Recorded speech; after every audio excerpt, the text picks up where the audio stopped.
you are about to learn the benefits of negative visualization. Then you'll learn exactly what negative visualization is. Then after that, you'll learn how you can benefit from negative visualization. And finally, how negative visualization has impacted my life. So what are the three main benefits that you will receive when you start implementing negative visualization? Well, first of all, it helps you appreciate what you have. You always hear people telling you to be more grateful and to appreciate what you have. But this is the actual applicable technique that you can use to get you more grateful and to allow you to appreciate what you have so much more. And in return, we know that gratitude has been scientifically proven to increase happiness. So in effect, negative visualization will make you more grateful, the technique that will make you more grateful, and in return, it will make you more happy. The second thing, it will help you plan and overcome obstacles that you may face.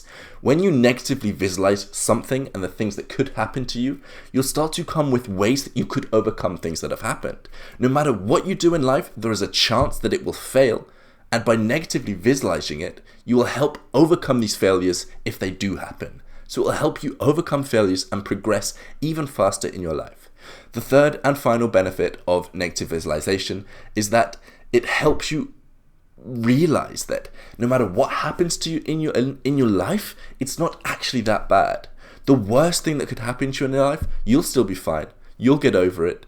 No matter what happens, you will come out the other side all right, and maybe even stronger than on the other side. And that is a Stoic principle called amor fati, or love your fate. Negative visualization is a way for you to love whatever will happen to you in the future. Here is a nice Stoic quote that encapsulates this principle. "Nothing happens to the wise man against his expectation," he wrote to a friend.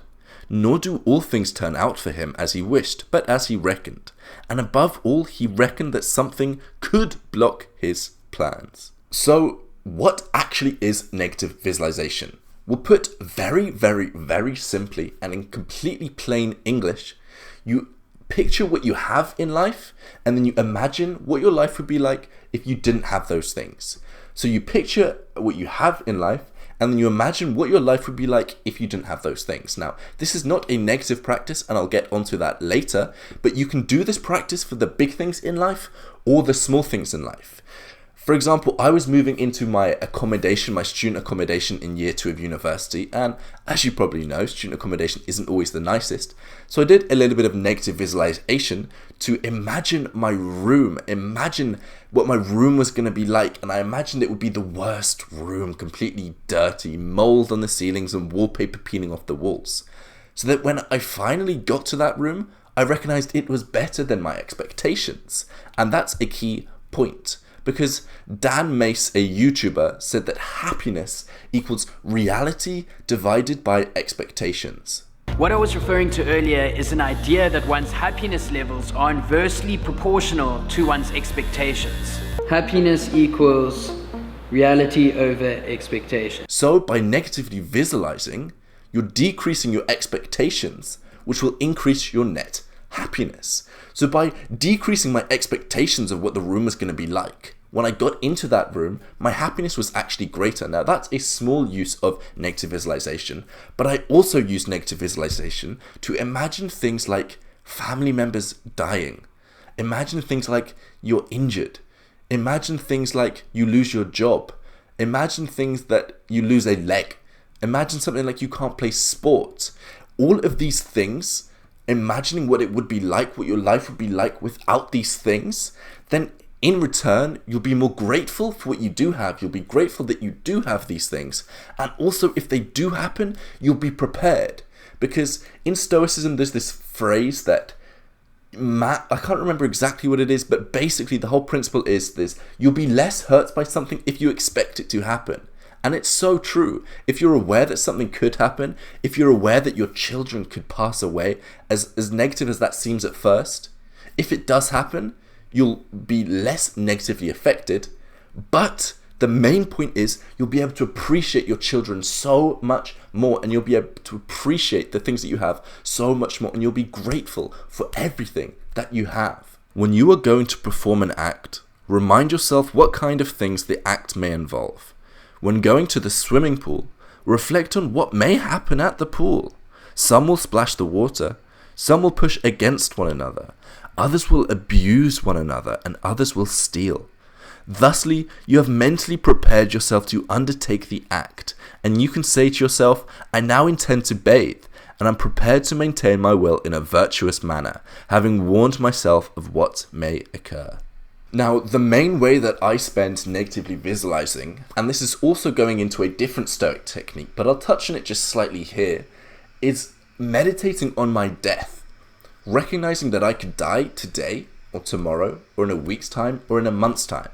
Because as soon as you are fully aware of how futile death is, and how easily it can be taken away from you, you'll be completely present to the moment, and you'll recognize that every single second of your life counts.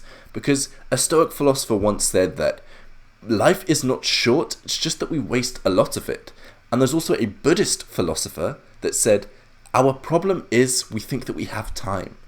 So by meditating on your death, negatively visualizing your death to happen, you'll be fully aware of how you spend every second of your life. Because if you were going to die tomorrow, and if you found out that you were going to die tomorrow, you're going to live today as the best man that you can be. You'll stop arguing about what a good man should be, and you'll start being one. You'll start be the man that you want to be, and you'll start doing the things that you really love doing the things that you really appreciate doing. You might tell your parents that you love them. You might tell your kids that you love them. You might do the things that you should be doing, and you know you should be doing them, but you're just waiting for another time. So imagine you're going to die tomorrow, and then think about what you do today. Imagine you're going to die in a year's time, and think about what you'd be doing today. Imagine you're going to die in a month's time, and think about what you're going to do today. Meditating on my death is the one principle that I negatively visualize on most, but I also use this negative visualization for all sorts of things, from disability to death, my own death, to other people's death, to things like losing my job, to things like losing a limb or whatever. Or like, for example, if I lost my voice and I was never able to speak, I wouldn't be able to make these videos. Just whatever applies to your life. Now, the final caveat that I've got to mention is that this only applies to the people that don't negatively visualize automatically. I understand that there are some people who automatically think negatively about the future and have considered the bad things that could happen about every event over and over and over again. I recognize that there is a group of people that are in that camp, and if that's the case, don't do this exercise. Don't stay in that negative visualization state. Instead, you want to be doing the opposite. You want to be looking optimistically at the future, because the number that I would say is 5% or less in this negative state of mind, and 95% in the positive state of mind, being optimistic about the future. That's where the law of attraction ties into it. Now, I don't believe in the law of attraction because I think it ignores taking action, but I do agree that you get what you focus on. So you should focus on the positive things predominantly and only consider the negative things that could happen if you don't do that naturally. Maybe it's just me being a teenager, but I rarely think about the bad things that could happen. I find myself cycling all over the place without a helmet. And maybe if I did a little bit more negative visualization on that, I would change my habit. But you get the picture. If you're an automatically, naturally negative person, then you should be spending your time doing the complete opposite. But for most people, I think for most people, but for some people definitely, if you don't think about the negative things happen, or if you hate to think about the difficult negative things that could happen, like a family member's death, it's not nice to think about, but after you've done it, you'll find yourself wanting to run to that family member and embrace them, because you'll be so much more grateful that they are there, instead of just refusing to acknowledge that they are a human just like you. In a day after tomorrow, not tomorrow, but the day after today's tomorrow, the day after tomorrow, I'm going to be coming out with a complete guided meditation to this, so that instead of just listening to me talk, you can actually do the task. Because I know that a lot of people, and me included, will probably just watch this video, think, oh, that's kind of cool, that could be beneficial to me, I could be more grateful for what I could have, I could be able to overcome obstacles better, and I might be more aware of what could happen and that it's actually fine.